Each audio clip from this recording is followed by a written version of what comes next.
And of course, the legendary Dr. Wayne Dyer, internationally renowned speaker and author. Great to have you back on Breakfast Television. Good to be back with you. Nice to see you, man. You too. You're here for good reason. We'll talk about the I Can Do It conference coming up. Your new book, I Can See Clearly Now, has come out over the last few months.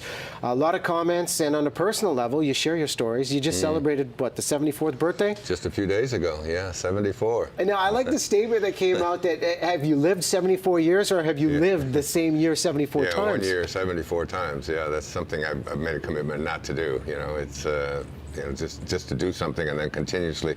It was one of the big moments in my life that I wrote about in there. Was back in when I was 36 years old at St. John's University in New York City, and I was just about to be offered something called tenure, which is guaranteed employment for the rest of your life right here in this classroom, in this office, doing the same thing over and over again, but a guaranteed, you know, at the end of the deal.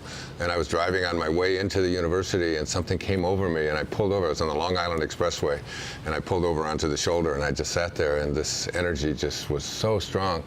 I drove up to into the university. I went to the dean's office and said that I was taking my book, Your Erroneous Zones, which had just come out, and I'm going to take it across the country, and I'm going to talk to people about what I believe in. And I let tenure go by. I gave up a lifetime of guaranteed security in the name of fulfilling a dharma, a destiny that I felt within myself. That's you know, it would have been terrifying for me to have to do.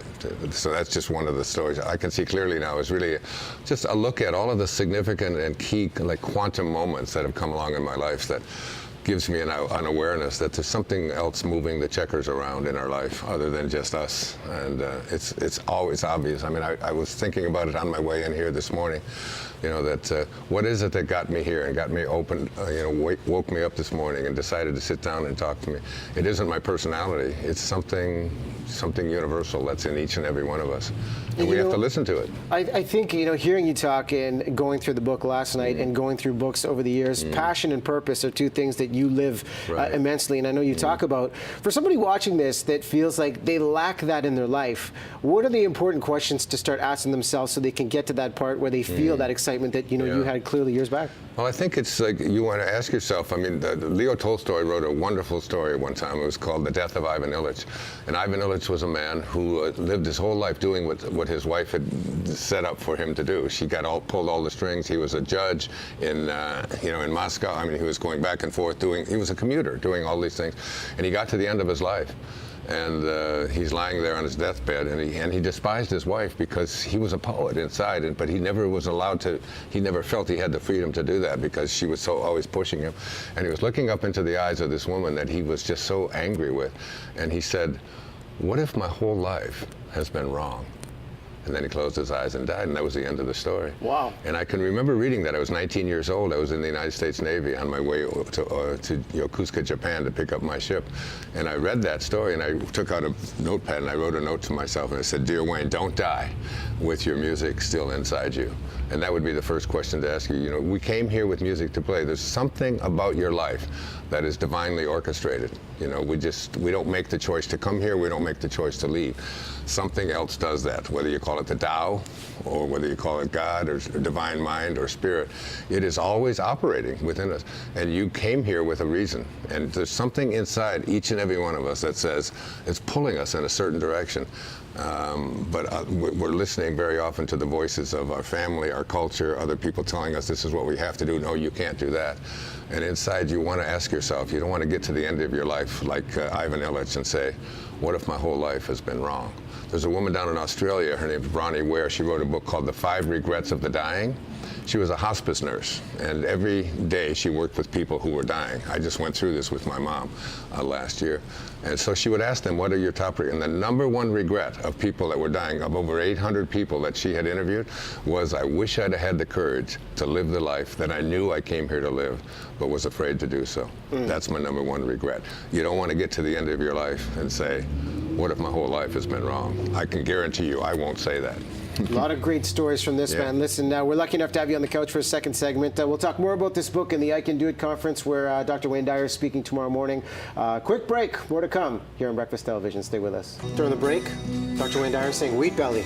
book that Right. changed your life, that's one to put on the to-read list? Absolutely. Bill Davis, he's a cardiologist. It's like about just going gluten-free in our life and looking at genetically modified foods and what an impact that they're making, the huge changes. Just walking over here this morning, I saw so many women, particularly walking, who were huge, just like these gigantic, we've got this. Vancouver doesn't want to hear that. It was out there. Yeah, and it's all over the world. I mean, we're having so many changes that are taking place within us, and he just talks about how this wheat has been genetically modified. Wheat used to be amber waves of grain, 5 foot tall and all. Now it's way down here. It's miniature wheat, and it's grown on calories per acre. And it's all done by and modified so that insecticides and things like that are in it. Just we have to look at our food supply and so on. A lot of factors to consider, a lot of information out there. So I know you're speaking tomorrow morning, and it's going to be a personal experience for those in attendance. Going with Mama Megji, she's followed your work over the years. That's so great.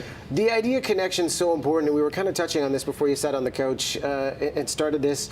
The idea of connection's changed in a massive way. When you look at the opportunities of social media, your ability to connect with the people that follow you, how has that impacted the quality of conversations for you and your followers?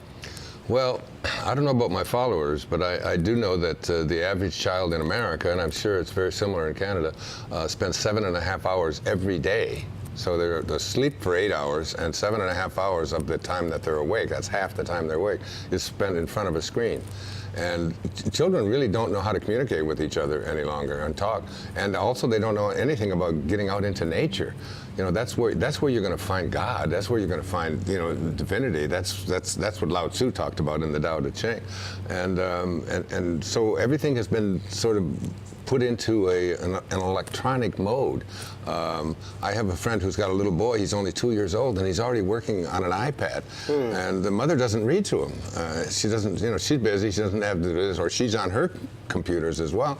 And this little kid is learning to, do all of this thing through a machine, through electronics. And I live on an island. I go into the ocean every day. I go for hikes every day. Meditation, big part of your lifestyle. Meditation is something I do every single day. I wouldn't know how to start a day without it. And I think that's just part of it. I mean, it's very different. When I started out, when I wrote Your Erroneous Zones back in 1976, and went out, I did a book tour. I went out across the country, and I came to Canada. I came to Victoria. I came here, and would talk to people and so on.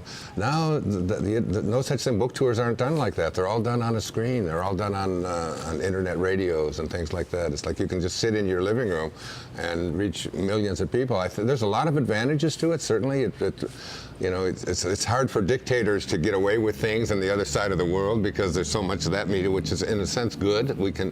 But it takes away that human, that interaction. It's like let's just put it on a screen. Well, you're going to bring the interaction tomorrow morning. I want to plug this right now. The I Can Do It Conference 2014. Hay House Publishers behind this. You're on stage tomorrow, 9 a.m., correct? 9 to 12, yeah. Sitting down and just talking. It's conversational. It'll be great. Talking about life and all the lessons along the way. I Can See Clearly Now is the name of the book. hayhouse.com. Head on over to the website. Click on the link for Vancouver. You can still buy tickets, and we have a giveaway contest at btvancouver.ca.